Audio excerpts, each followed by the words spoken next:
ঝুম বৃষ্টির দিনে খিচুড়ির সঙ্গে এমন একটা রসুনের আচার হলে কেমন হয় বলেন তো। আসসালামু আলাইকুম এভরিওয়ান, আজকে চলে আসলাম একটা নতুন কুকিং ভ্লগ নিয়ে। আজকে তৈরি করছি রসুনের আচার। তো প্রথমেই আমি একটা খালি তাওয়ার মধ্যে জিরা, আস্ত ধনিয়া আর 5 ফোড়নটাকে ভেজে নিলাম। এবার আমি সেই তাওয়াতেই শুকনো মরিচগুলোকে ভেজে নিলাম আর ওই আচারের মশলা আর শুকনো মরিচগুলোকে সুন্দর করে আধা ভাঙা করে নিলাম। এবার একটি কড়াইতে অনেকখানি সরিষার তেল দিলাম। তেলটা একটু গরম হয়ে আসলে আস্ত ধনিয়া আর 5 ফোড়ন দিয়ে একটু নেড়ে চেড়ে নিব, এটা ঘ্রাণ আসা পর্যন্ত।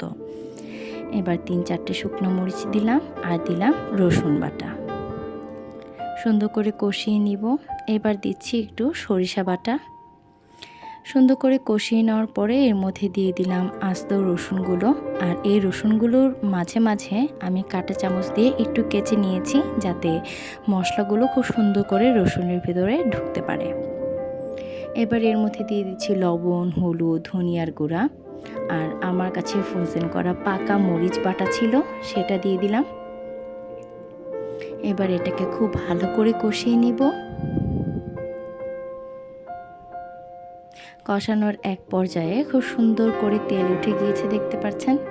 আর এখানে এখন দিয়ে দিচ্ছি আখের গুড় আর দিয়ে দিচ্ছি তেঁতুলের কাঠ, আর একটু প্রিজারভেটিভ হিসেবে দিয়ে দিলাম ভিনেগার।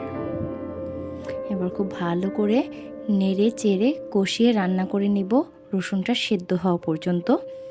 আর রান্নার শুরু থেকে শেষ পর্যন্ত চুলার আঁচটা মিডিয়ামে থাকবে। এবার সেই আচারের ভাঙা মশলাটা দিয়ে দিলাম।